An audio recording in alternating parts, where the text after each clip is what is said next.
Hi, my name is Julene Allen, founder of Women for Action, a 501c3 organization which aims to tell stories about the under-recognized contributions of women innovators.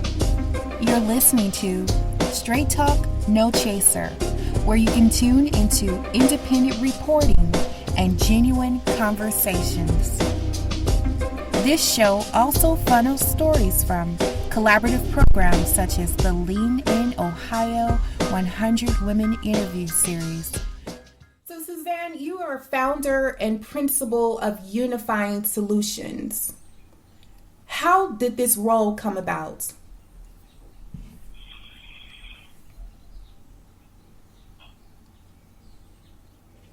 I've always had my own business, and I've been in the business of helping people and doing, at the time, what I used to call personal transformation work. I didn't know what leadership coaching was at the time. Mm-hmm.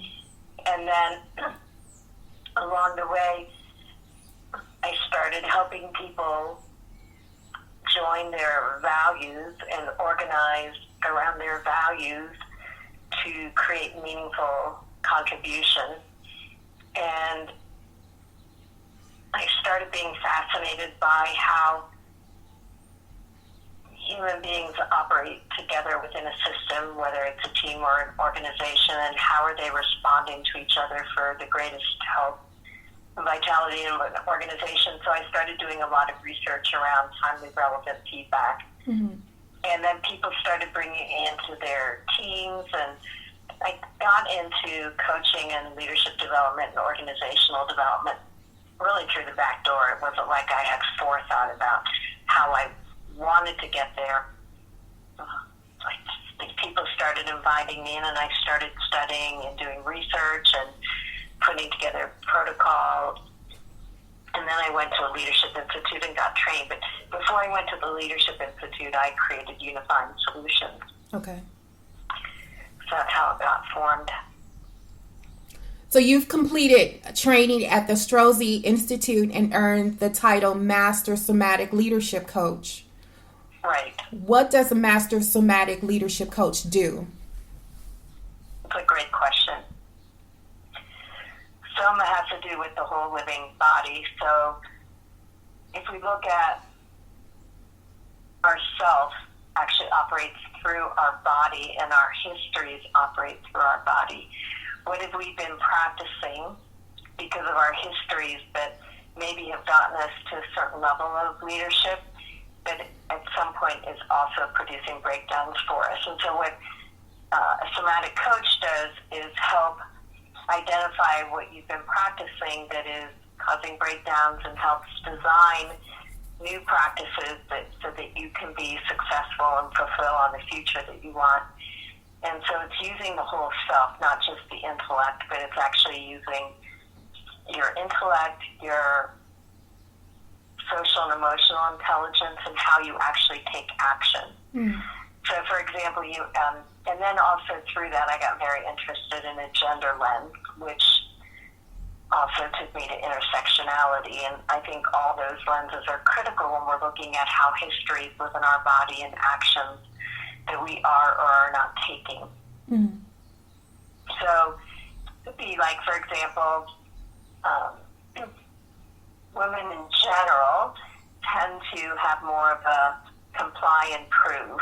I'm going to prove myself, and tend to comply more often than not as a habit. And so they might say yes when they mean no. So how do I train women to be able to have a healthy boundary and negotiation skills where they're holding their own dignity and the dignity of someone else? So that is done through practicing. Wow. So that you actually can produce the change that you want, not just think about it or wish for it, but you actually become the change and can take new action to serve on your own behalf. Mm. You're also a certified in Focus Energy Balance Indicator. Yes. An organizational and leadership assessment tool, and the Enneagram Can you explain Right. what this means and how this is leveraging leadership practices? Absolutely. The reason why I use the Phoebe is twofold. One is it shows both your leadership styles in a stack of 4 patterns, but it also shows how you're using your patterns. And I find this more true with women, is that they're twisting their patterns to be who they think they should be as a leader. And if I didn't have the tool, I wouldn't be able to show them the differential between their patterns and how they're actually acting, behaving. And so, because leadership's been defined through white men, and if you're not a white man, then what's our own generative and natural way to lead for who we are, and how do we begin to authorize our own leadership on our own terms and not try to imitate or mimic something that's not who we are. So that's one of the reasons why I love the test, because it gives that differential. And then we can create a strategic plan around what patterns that are natural to you that you're not using. How can you do practices that help you wake that up so you actually be yourself more? The other reason why I love the CB is because it's nervous system based. So it's literally how information fires from your nervous system to your muscles in patterns of flexion and extension. So it's very behavior and action oriented. How are we actually moving in the world? And then because of what I said before, then we can actually relax into ourselves and move more effectively and more efficiently with the patterns that we have. And then they give you practices for your at-risk pattern. So let's say your driver is your low pattern and you need to drive an initiative forward. Then there are practices both kinesthetically, visually, and auditorily that you can do that will wake up your nervous system to help you have access to that pattern. So it's prescriptive, and I really like that about this assessment. And the can I go to the Enneagram now? Or Sure. do you have any questions? Sure. Okay. The Enneagram is really, I find it so incredibly fascinating and so complex because within our number we have both our basic fears but our holy ideals. We also have instincts, whether it's self-preservation, social, or passionate, and we can see like where we can lean into to really access our more holy idea rather than operating out of fear. And then also, what do we need to develop in ourselves? And the Enneagram also shows levels of health and where you go under stress and where do you go when you're relaxed. And once again, it begins to give us a way to look at like, what are practices that you can think about? What are your strategies that you need to do? What can you be self-reflective about? Oh, so you behaved this way. That must have meant you were under pressure or under stress. How can you respond differently under pressure and under stress to move you more towards a greater state of health? Interesting. Okay. So, Wow. And then using both of those tools along with what we're reading in terms of what your body's doing, the body self is doing, it really becomes a creative way to design practices to be sustainable in the change you want to see for yourself. Wow. So Unifying Solutions has a polarity therapy training for human and social development. What is the mission and vision for this sort of training?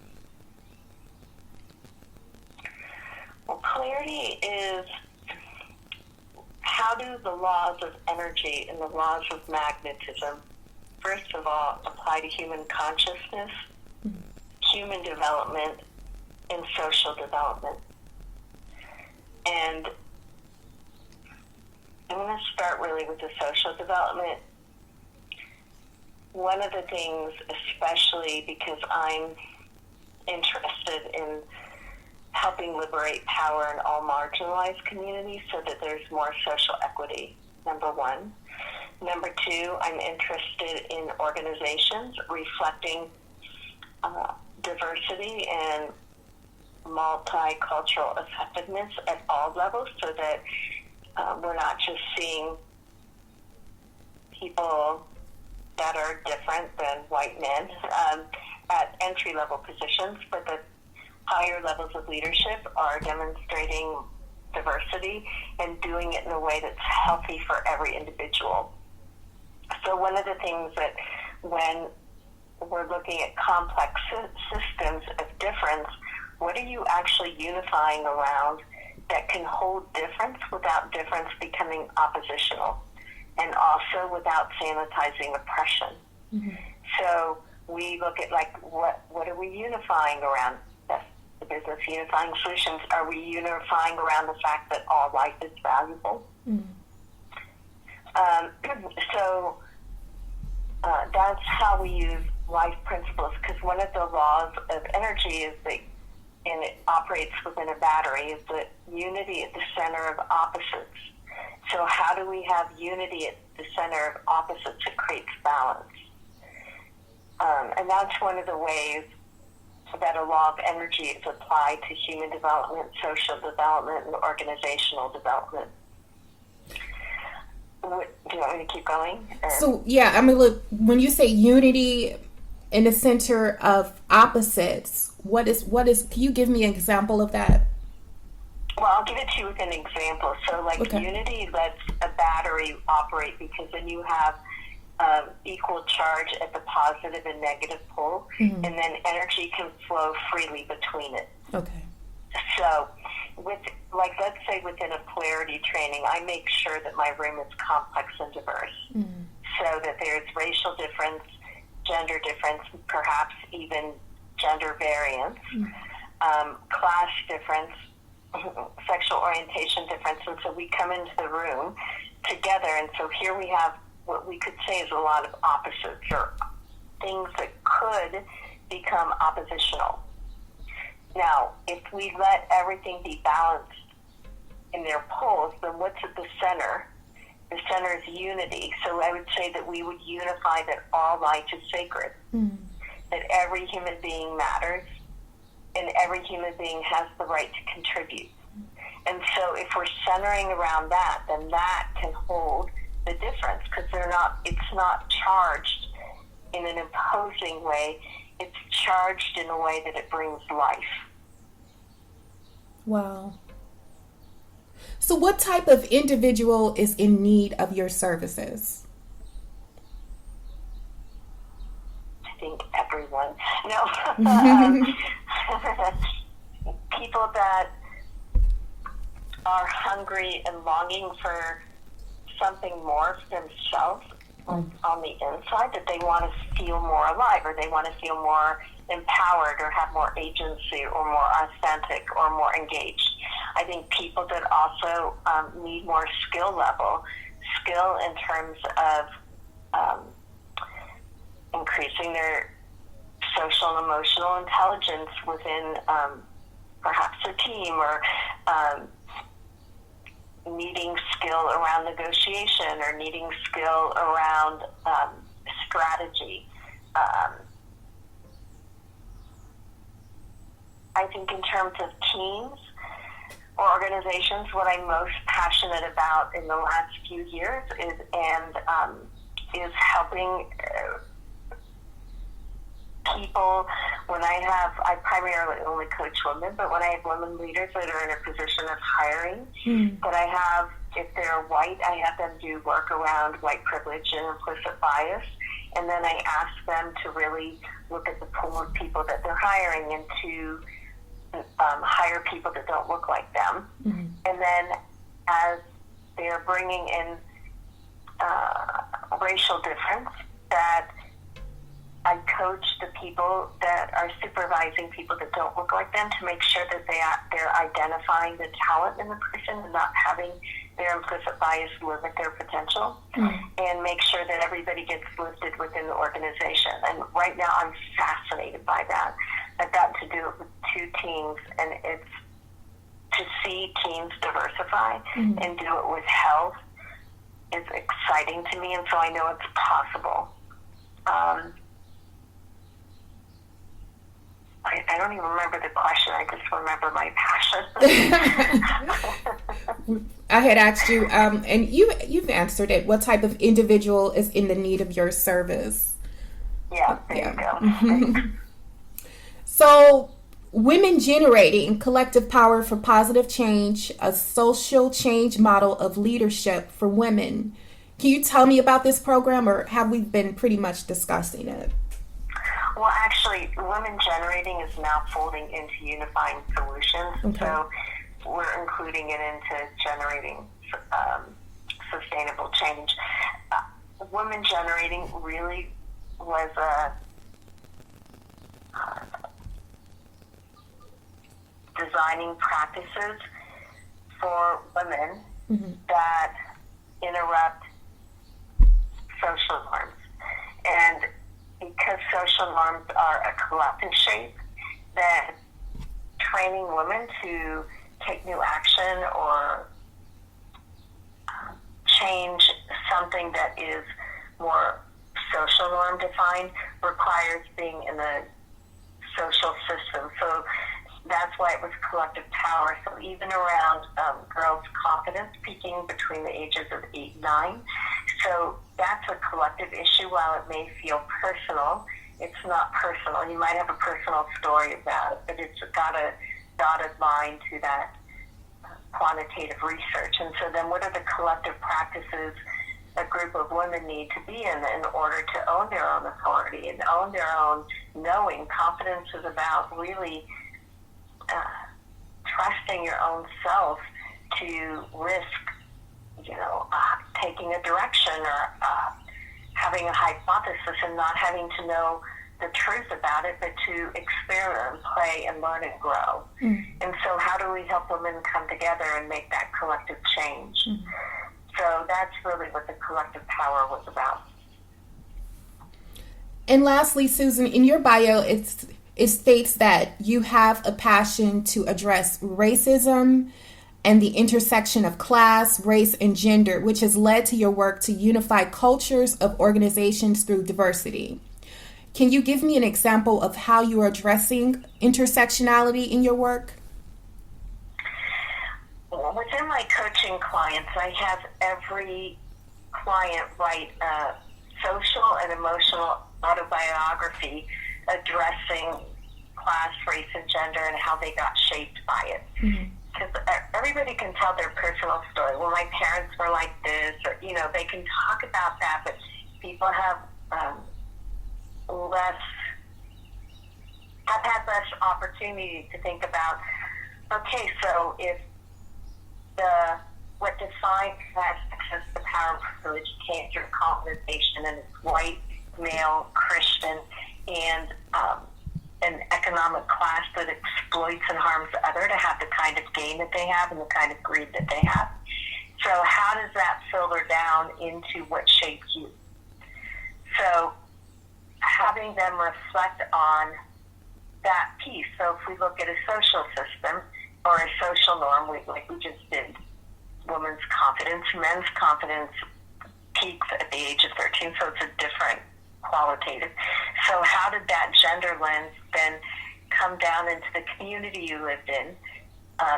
First into the institution. So how did that gender lens show up at your school, your church, and then how did it get reflected into your community? How did that community shape your family, and how did your family shape you? So, but keeping the outer lens on it as you're looking down in instead of looking up and out. And so I think that analysis within one's own story helps open up a worldview, and then it changes leadership. So it changes, then I understand that that's behind every single person that I come into contact with. So I think it makes leaders more curious, more compassionate, and have more cultural competency to understand difference and understand what's the story behind and how are people shaped. So I think it creates leaders to become more ready for a multicultural future. And then I shared earlier how I like doing it with teams and organizations.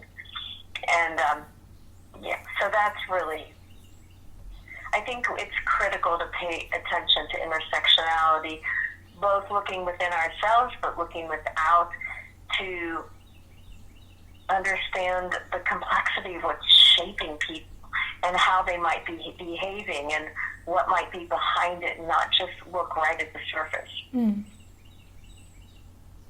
And I have one question. What sort of advice would you give to a woman who is often doubting her decision making?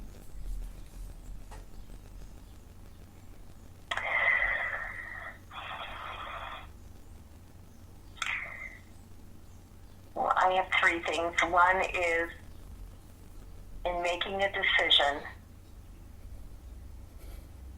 what's your best guess and your best certainty in the moment without having to be right or know the truth? Mm-hmm. So you're going to make a decision, you're going to take an action. It might work and it might not work, but have the freedom and flexibility to learn from mistakes. Mm-hmm. The other thing is when you have made a decision and you have certainty around it, recall those times. It doesn't mean, once again, that it worked, but when you'd like, this just seemed right to me and I took this action. Mm. So to understand how you knew that inside yourself. So helping women own their own knowing. Mm. And know how to track their own knowing. And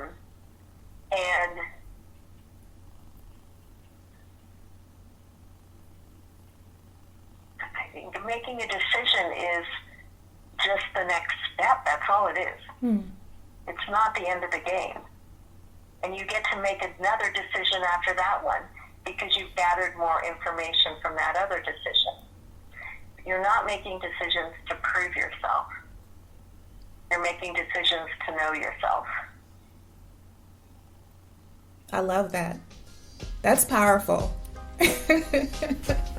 You can subscribe to my weekly podcast at straighttalk.womenforaction.org and never miss a Straight Talk interview. Tune into Straight Talk, No Chaser.